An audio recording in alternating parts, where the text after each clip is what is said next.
dapat dilihat daripada dua segi, iaitu hubungan semantik antara bahagian-bahagian wacana dan dilihat daripada segi dan konteks latar wacana. Jadi contohnya berdasarkan artikel yang ni saya telah highlightkan, ini merupakan keutuhan semantik.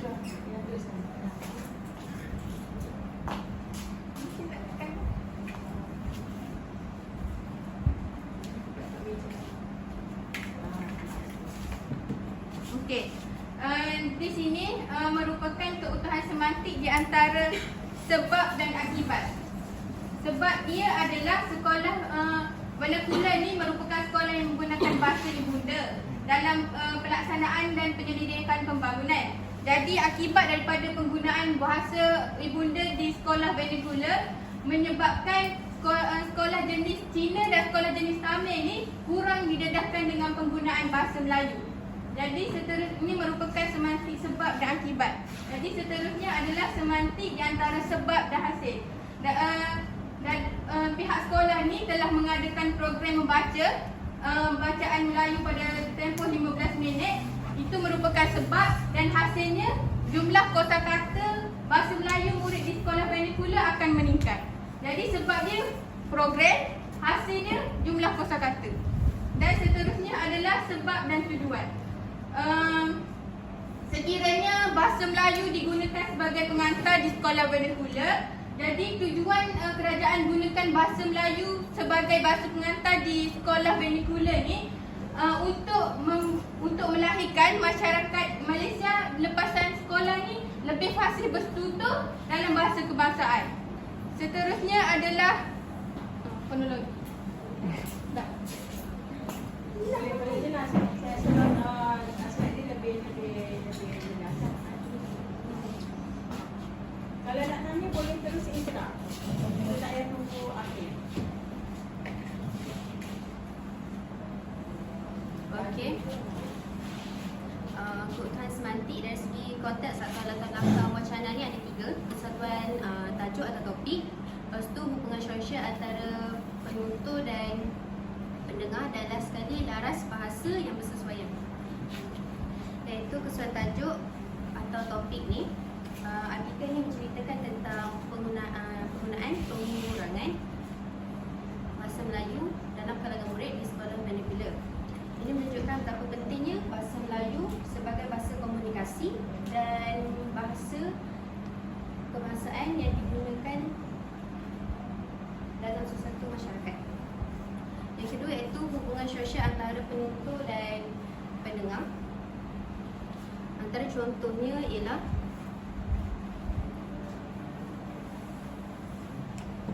ibu bapa perlu memotivasikan anak dalam pembelajaran bahasa Melayu.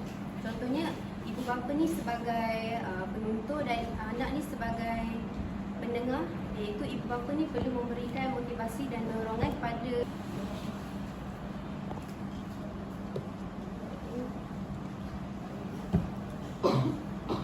laras bahasa yang bersesuaian ni. Dalam artikel kita mesti menggunakan istilah yang khusus ataupun spesifik. Yang kedua, kita mestilah menggunakan ayat yang jelas dan tepat. Maksudnya kita tak boleh menggunakan dalam penggunaan bahasa rojak, menggunakan bahasa yang formal. Yang ketiga ialah menggunakan bahasa yang tepat dan jelas untuk menyampaikan sesuatu maklumat. Okey.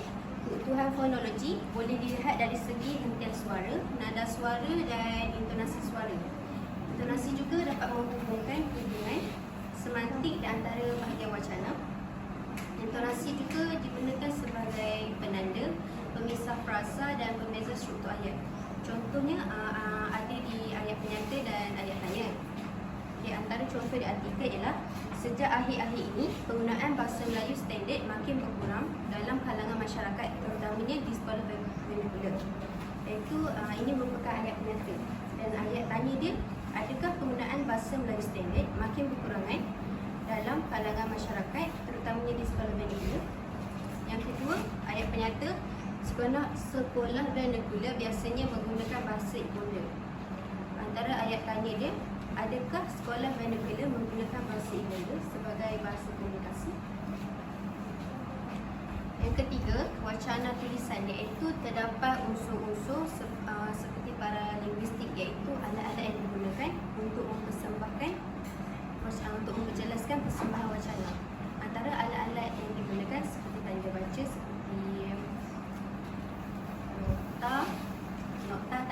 saja nota nota koma tanda soal titik garis miring. Jadi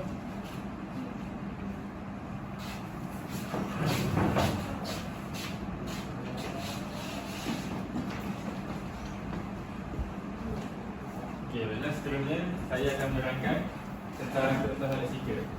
Pertama sekali kita mesti tanya apa itu keutamaan leksika. Keutamaan leksika ini merupakan kautan antara perkataan atau frasa secara semantik dalam sebuah wacana serta menyebabkan unsur penggolongan perkataan. Makna kata di sini pautan antara perkataan ni atau frasa, maksudnya antara dua ayat tu dia berkait rapat dan juga dia melibatkan unsur penggolongan kata yang sama. Okey, untuk tambahan pula, leksika ni terbahagi pada 7, iaitu antonim, sinonim, hyponim, homonim, golongan kata yang sama, tologasi dan unsur bersambung.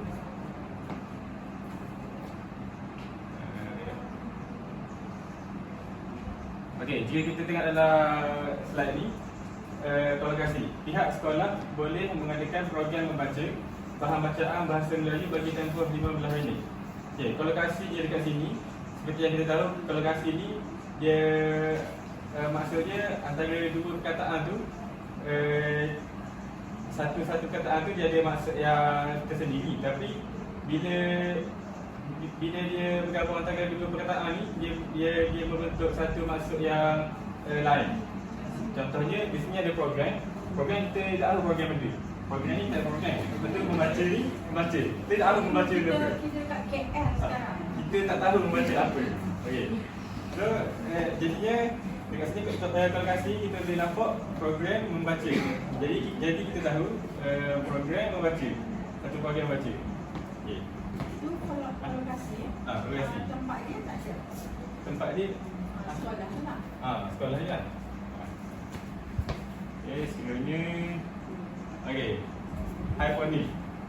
Dekat ayat ni kita tengok Malaysia merupakan negara yang mempunyai beberapa kaum yang unik seperti Melayu, Cina, India, Jepun dan sebagainya.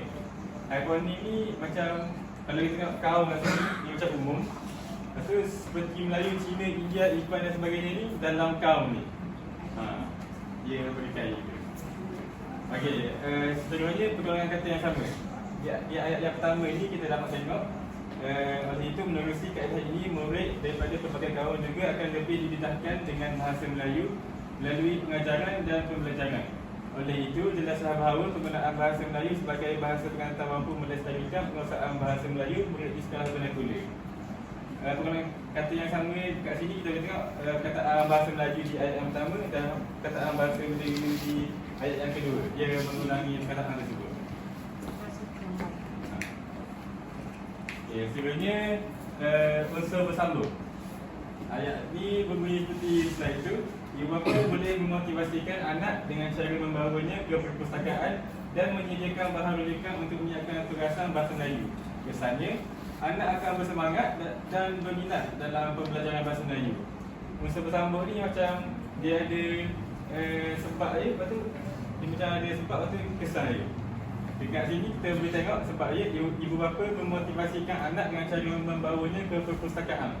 Kesannya, anak akan lebih bersemangat dan berminat dalam pembelajaran bahasa Melayu ni. Okey, baik. Ini saya jumpa unsur bersambung yang kedua.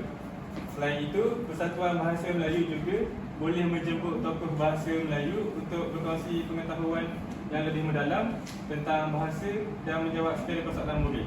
Secara tidak langsung, murid akan mengambil bahagian dalam aktiviti yang dianjurkan di samping dapat menunjukkan bakat yang ada dalam diri murid di sekolah vernakular. Seperti yang saya kata tadi, unsur bersambung ni dia ada sebab dan akibat dia.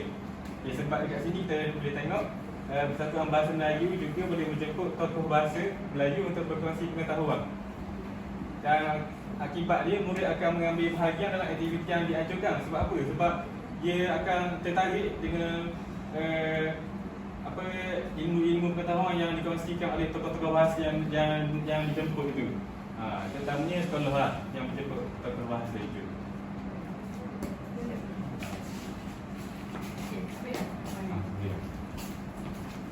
Okey, seterusnya adalah kerutuhan gramatikal. Kerutuhan gramatikal ni adalah untuk menghubungkan antara satu ayat dengan perenggan yang lain. Jadi sini kita boleh lihat sejak akhir-akhir ini digunakan untuk menghuraikan apa cerita artikel tu yang ingin disampaikan. Dia nak cerita bahasa Melayu, penggunaan bahasa Melayu. Seterusnya namun begitu dia cerita kenapa bahasa Melayu ni mustahil untuk dikembangkan di sekolah vernacular. Jadi dia tambah lagi sebab terdapatnya beberapa strategi untuk jadi dia tambah lagi daripada ayat bahasa Melayu ni mustahil untuk dimartabatkan di sekolah vernacular. Seterusnya penambahan dan peleraian untuk mengelakkan lagi pengulangan